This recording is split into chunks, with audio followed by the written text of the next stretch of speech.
इस क्वेश्चन में आपके सामने दो कॉम्प्लेक्स दिया हुआ है और उसके साथ उन दोनों के लिए कुछ स्टेटमेंट दिया हुआ है। आपको पता करना है कि कौन सा ऑप्शन आपके लिए करेक्ट होगा। तो ध्यान ना, पहला जो कॉम्प्लेक्स है कोबाल्ट NH3 होल 6+3, इसमें आपका सेंट्रल मेटल कोबाल्ट +3 है और अमोनिया उसमें लिगेंड की तरह काम कर रहा है।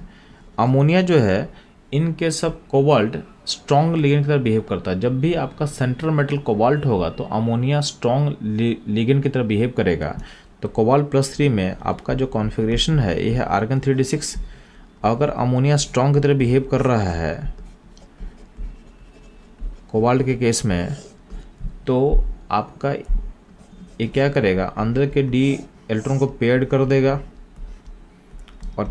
देगा और लिगेंड जो है यहाँ का 2 d ऑर्बिटल और बाहर का एक s और 3 p को ऑक्यूपाई करेगा। तो कोबाल्ट के कॉम्प्लेक्स को हम बोल सकते हैं कि ये इनर ऑर्बिटल कॉम्प्लेक्स है, ठीक है।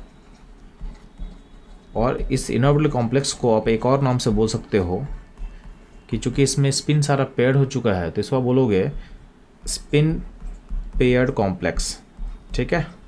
तो ये दोनों नाम इसके लिए आप यूज कर सकते हो आप, ठीक है। अब ध्यान देंगे आप लोग,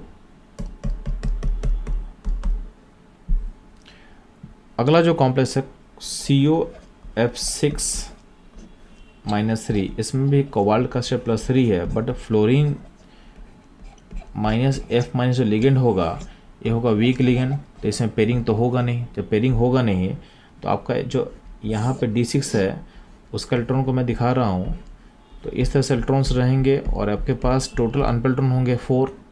अब इस 4 अनपेल्ड इलेक्ट्रॉन में ध्यान देना, लिगेंड जो है लिगेंड आउटर ऑर्बिटल में जाएगा, यानी यहाँ पे S रहेगा, P रहेगा, P का 3 ऑर्बिटल को ऑक्यूपाई करेगा और D के 2 ऑर्बिटल को ऑक्यूपाई करके आपके हाइब्रिडेशन को बनाएगा sp3d2।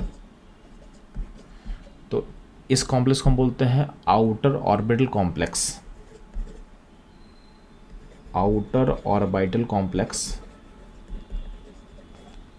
और चूंकि इसमें आपका स्पिन पेयर्ड नहीं हुआ तो इसको बोलते हैं हम लोग spin free complex, spin free complex.